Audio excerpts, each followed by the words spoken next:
Hello बच्चों, AK commerce में आपका स्वागत है। आज हम लोग इनकम फ्रॉम हाउस प्रॉपर्टी जो कि इनकम टैक्स का सेकंड है, इसका डिस्कशन करेंगे।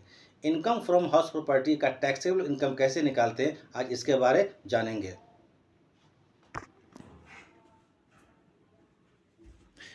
At the time of computation of taxable income from house property, houses will be divided into three categories. मकान को हम लोग तीन भागों में बांटते हैं।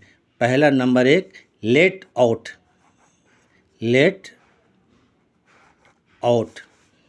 और house late, HOUSE, house LET, house late. Let out और हाउस लेट, इसका मतलब हो गया किराए पर उठाया गया मकान। दूसरा मकान जो है नंबर टू, रेसिडेंशियल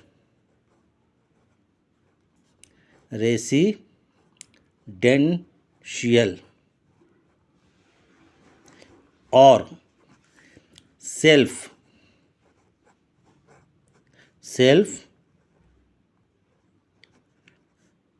ऑक्युपाइड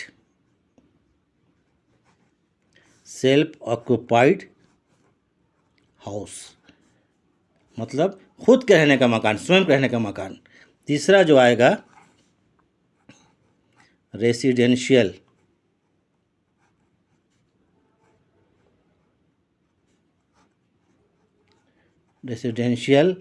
कम हाउस लेट, ऐसा मकान जिसमें मकान मालिक और किराएदार साथ साथ रहते हों।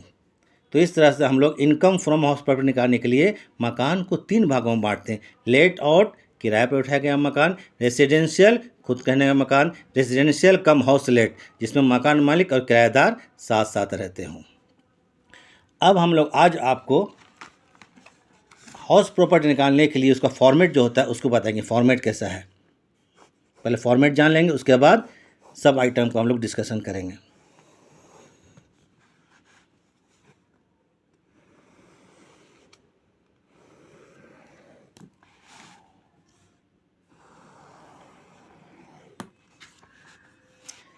इसका हेड होगा स्टेटमेंट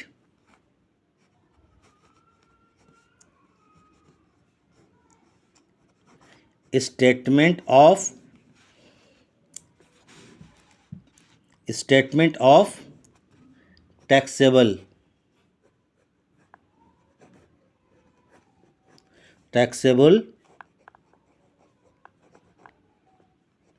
इनकम ऑफ, किसी का नाम हो सकता है XYZ, for the assessment year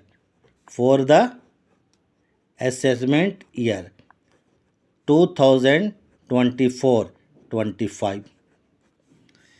ये पहला कॉलम बनाइएगा फॉर्मेट में, पर्टिकुलर्स। फिर बनाएंगे हम लोग अमाउंट रुपए, और ये अमाउंट रुपए। जो चैप्टर बना रहे हैं पर उसका हेड लिख लेंगे यहाँ पर। कौन है? Income from house property. Income from house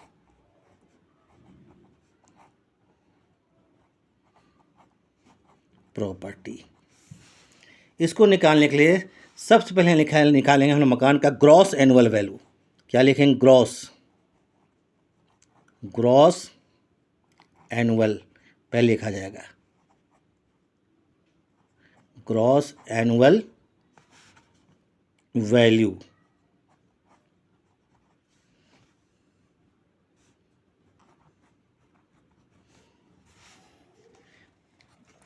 ये जो हम स्टार दे रहे हैं वो इसका शो कर रहा है क्या चीज़? Amount, gross annual value. ठीक है। ये क्या होता है? Actual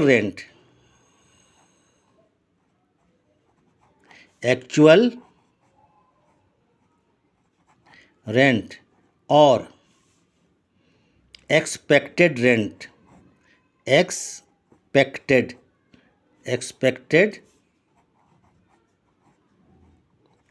rent whichever is greater, जो दोनों में ज़्यादा है वही मकान का एनुअल वैल्यू होगा।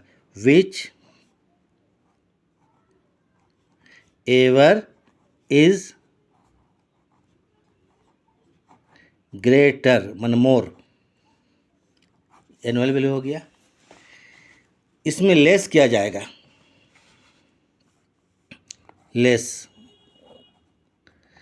इसमें दो ही चीज़ लेस होता है ग्रॉस एनुअल वैल्यू में। नंबर एक, इसको बोलते हैं अनरियलाइज्ड रेंट,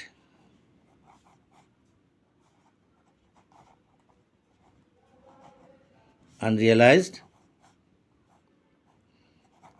रेंट। चलिए ठीक है। दूसरा होगा म्यूनिसिपल टैक्स,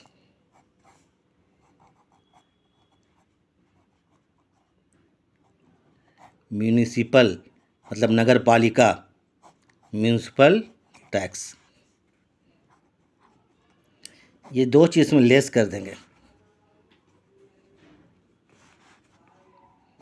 तो ये मकान का हो जाएगा एनुअल वैल्यू या नेट एनुअल वैल्यू। बहुत जगह इसको लिखता है नेट एनुअल वैल्यू, तो इसको आप एनुअल वैल्यू लिख दीजिए। क्या चीज़? Annual value.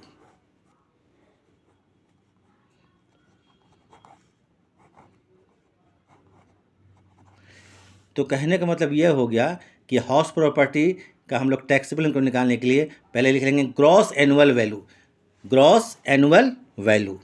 किसको लिख लिए? ग्रॉस एनुअल वैल्यू में, ग्रॉस एनुअल वैल्यू में दो चीज़ घटाएंगे हम लोग, अनरियलाइज रेंट और म्यूनिसिपल टैक्स या लोकल टैक्स। घटाने के बाद जो हमारा बैलेंस आएगा ये कहलाएगा मकान का annual value.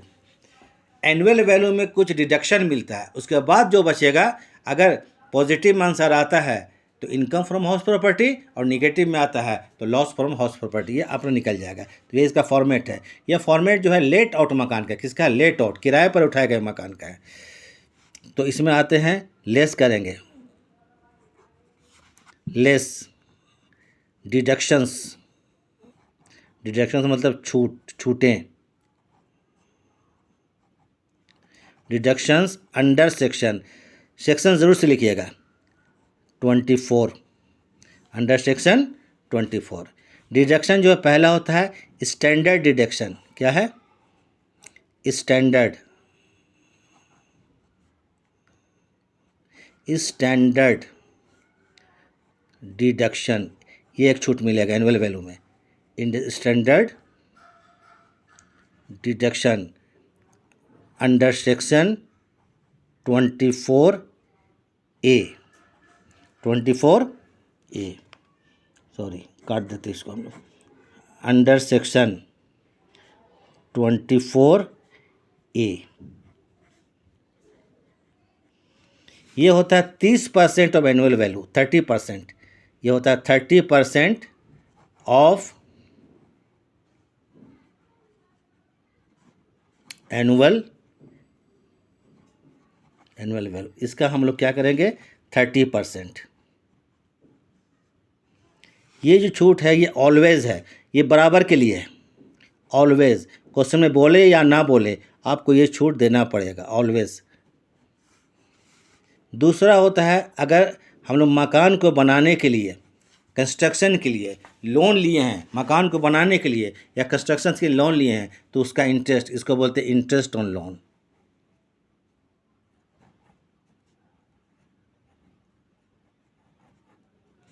Interest on, LOAN, interest on loan. अब इसको एनुअल वैल्यू को इससे लेस कर देंगे। अब जो बचेगा, अगर पॉजिटिव में हुआ तो इनकम फ्रॉम हाउस प्रॉपर्टी और निगेटिव में हुआ तो लॉस फ्रॉम हाउस प्रॉपर्टी। यही हमारा इनकम फ्रॉम हाउस प्रॉपर्टी, ये किराए पर उठाया गया मकान का निकल गया। Income from HP means house property, ठीक है। तो income from house property, income from house property, income from निकल गया। तो हम लोग इनकम फ्रॉम हाउस प्रॉपर्टी निकालने के लिए मकान को 3 भाग में बांटते हैं। एक होता है लेट आउट या हाउस लेट, किराए पर उठाया गया मकान। दूसरा होता है रेसिडेंशियल और सेल्फ ऑक्युपाइड, खुद के रहने का मकान। और तीसरा होता है रेसिडेंशियल कम हाउस लेट या लेट आउट, मतलब ऐसा मकान जिसमें मकान मालिक और किराएदार साथ साथ रहते हो।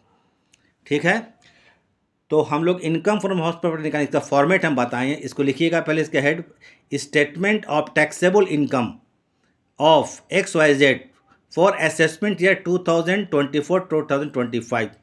इसका जो फॉर्मेट बनेगा, कॉलम पहला पर्टिकुलर लिखिएगा, फिर अमाउंट का 2 कॉलम होगा, एक इनर कॉलम एक आउटर कॉलम। तो अब पर्टिकुलर में क्या करेंगे, पहले हम लोग अब पर्टिकुलर में क्या करेंगे कि हम लोग क्या करेंगे, इसमें income from house property, particular में क्या करेंगे, पहले इसका हेड लिखेंगे income from house property, income from house property. सब पहले लिखेंगे इसमें ग्रॉस एनुअल वैल्यू। ये ग्रॉस एनुअल वैल्यू क्या होता है, ये होता है एक्चुअल रेंट और एक्सपेक्टेड रेंट विच एज ग्रेटर, जो दोनों में ज़्यादा होगा, मोर होगा, ज़्यादा होगा, वो होगा मकान का annual value, gross annual value. ठीक है, इसमें लेस होगा, इसमें 2 छूट मिलता है इसमें ग्रॉस एनुअल वैल्यू में। एक होता है अनरियलाइज रेंट, ना वसूल हुआ किराया, जो हम लोग किराएदार से वसूल किराया नहीं होता है उसको बोलते हैं unrealise rent. Number 2 municipal tax. Municipal tax मतलब